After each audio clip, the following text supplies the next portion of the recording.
สบายดีพ่อแม่พี่น้อง ตอนนี้สะหงกับหอดเทือนหอดบ้านหอดเทือนแล้วเนาะ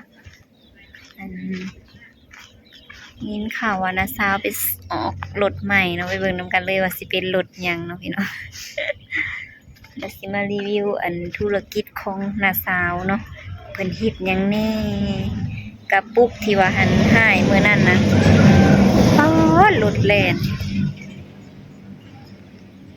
สัตว์วูดกระตุกที่เพิ่นหายมื้อนั้นพี่น้องเอ้ยเด้เฮ็ดธุรกิจส่งน้ำจำหน่ายน้ำเนาะน้ำกินน้ำดื่มเฮ็ดน้ำต้มน้ำแกงเนาะพี่น้องเนาะก็เอาน้ำอันนี้ซื้อกระตุกเองหับมาแต่บริษัทอันบ้านนี้ยังนี่แหละสมองกับบดจืดเนาะแล้วก็ขายดีนำนะพี่น้องเอ้ยขนมือ1-2เที่ยว2รถอันนั้นนะรถเขารถยังวะรถใดคือรถอันคล้ายๆรถโดยสารอะไรเนาะ2รถอันนั้นแหละลงไปลงมาเอามาขายเอาไปส่งลูกค้าแล้วก็ไปเอาอีกบ่พอกันนะผู้ใดก็ฮอดตอนนี้ก็เป็นยามร้อนแล้วก็ตอนนี้ก็เป็นยามร้อนแล้วก็อยากกินน้ำกินหลายน้ำก็ได้สูดเฮือนไปก็เปลืองนี่แหละ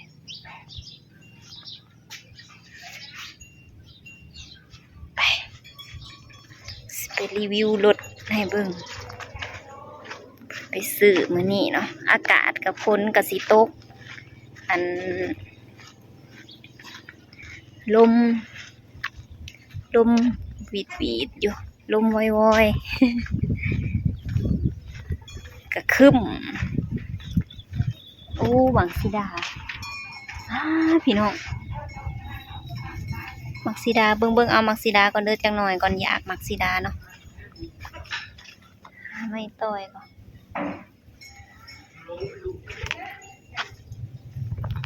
เห็นไหมล่ะนี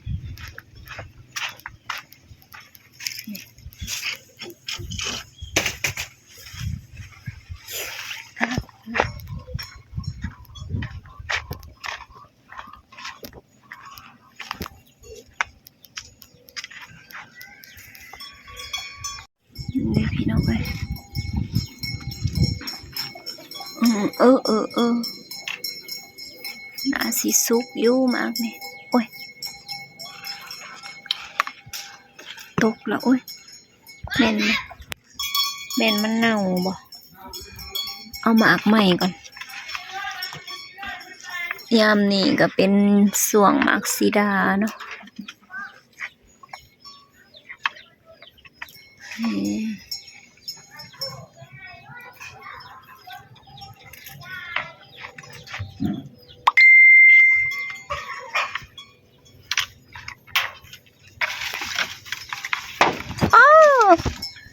ตก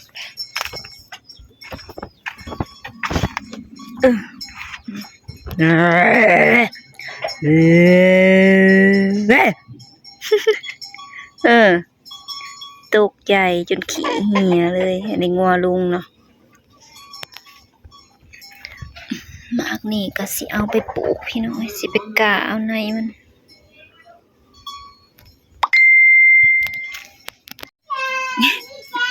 กัดไปแล้วเนาะห้อยแขวบักใหญ่พี่น้องแบบบ่ได้ล่างเนาะเสร็จเอาแล้วก็แล้วอย่าปากดังหลาย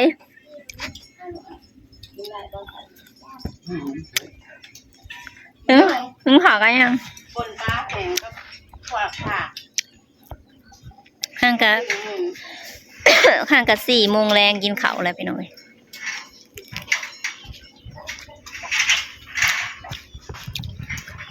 ใครรถนะรีวิวดูนี่มารีวิวรถเด้อพี่น้องสุดท้ายสุดก็ออกรถ มอเตอร์ไซค์สะโฮงก็เปิดสากว่าสิมารีวิวรถจักรถอีหยังว่าซั่นยังบ่ได้บอกเนาะอันนี้ก็ ใช่ครับตามรถทั่ว มอรถมอไซค์พี่น้องอืมงามอลีรถไผว่ารถกังพูบ่หรือรถโด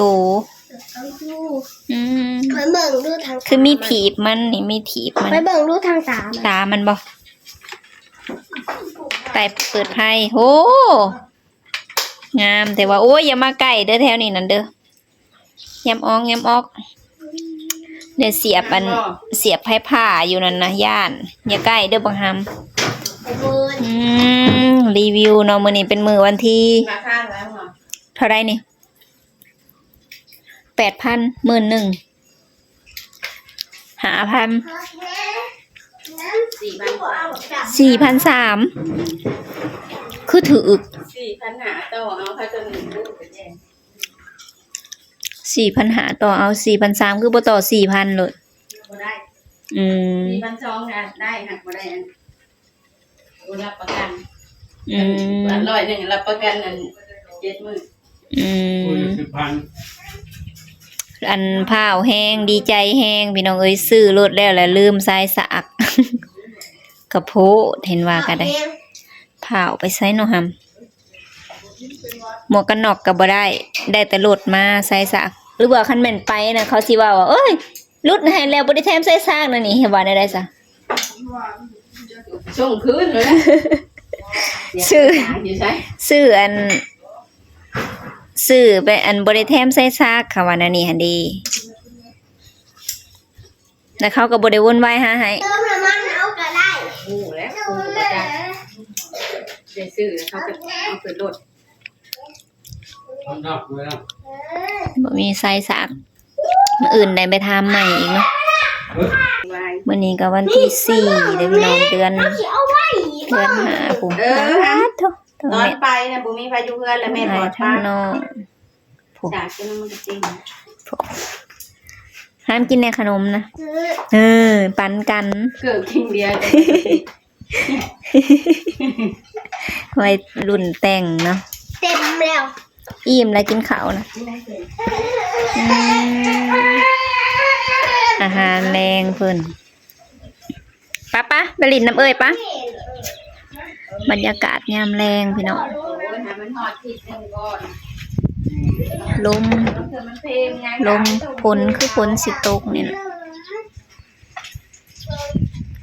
มื้อนี้มาอันนี้เด้อพี่น้องเด้อสิซอยเปลี่ยนยางมันก็สิถึกมือเนาะต้องระวังเป็นพิเศษ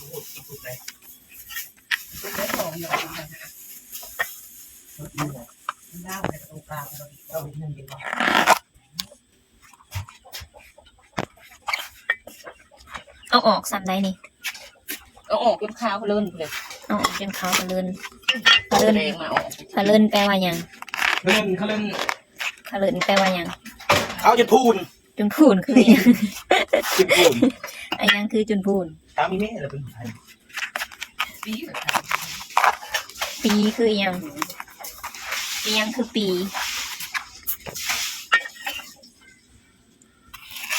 อ้วน มะกล้วยอีหยังคือมะกล้วย อ้วนคือปีหนึ่งมีเป็น ปีหนึ่งคืออีหยัง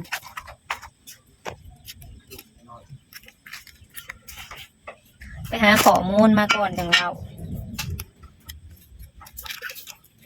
อันยังคือปี ปีละครั้งหนึ่ง จุนพูนแล้วบ่นี่เราเบิ่งดูจุนพูนแล้วขาวน้ำแดงน้ำเพื่อนบอกว่าให้เอาแกะกาบมันออกนี่จนอันขาวจุนพูนสะฮงก็เลยถามว่าจุนพูนคืออะไร เขาเป็นเล่น ขาวกระเหลินคืออีหยัง โดยไปหน้า อีหยังคือกระเหลินบ่ซ้อนในลูกผู้จักนะ แล้วไม้ถึงว่าเขาสะอาด ขาวสะอาด เด็กกับเด็กมันออกไปจังกับ กาวขาวแล้วบ่นี่ นี่ครับ โอ้ยเดี๋ยวออกอะไร พอแล้ว พอแล้วบ่เป็นทีเรียบร้อยเนาะพี่น้องพอแล้วเพิ่นว่าเกินเหลินแล้วเนาะ มาเบิ่งส้มหน้าผู้อันบอกว่าให้ขาวเกินเหลิน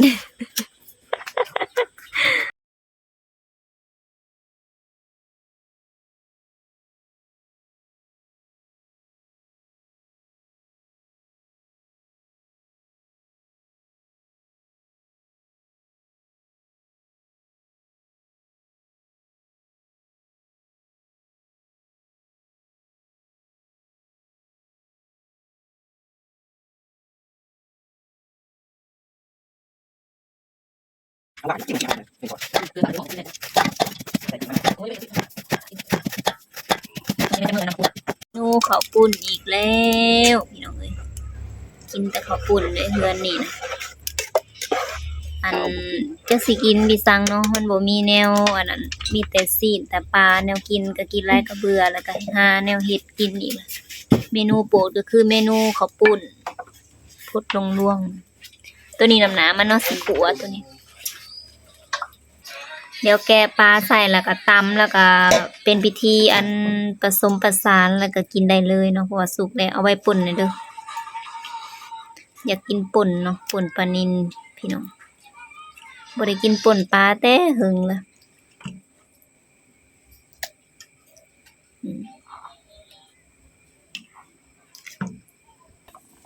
อันนี้ก็ต้องคนตลอดเดี๋ยวมันสิติดก้นมันสิไหมเนาะบ่ได้ใส่น้ำมันเพราะว่ามีแต่ผู้ไอใส่ก็ได้คันใส่มันก็สิหอมๆเนาะมันก็สิหอมกว่านี้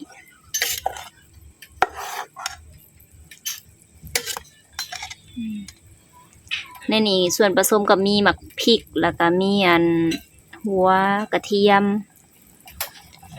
ก็มี ปุ่นเต็มที่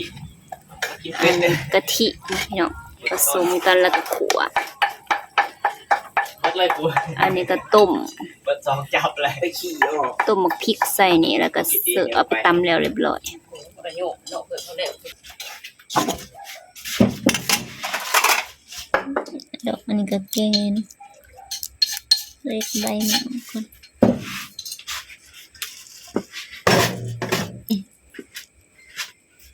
ปลาเนาะที่เลือกแล้วก็สิตำแล้วสิเอาลงหม้อ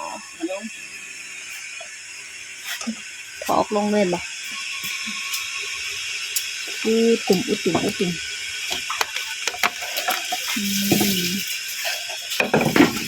ล้นเลย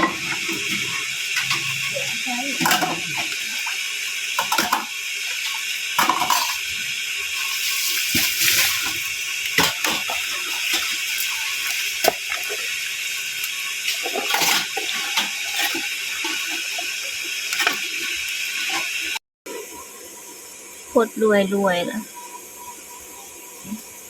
ข้าวปุ้น2 โลบัดนำพะหลายอันนี้เหยื่อมันเนาะเหยื่อกะหล่ำปีตัวนี้สะหุงซอยเองกับมือแล้วก็ตัวนี้สิเป็นผักผักโหระพา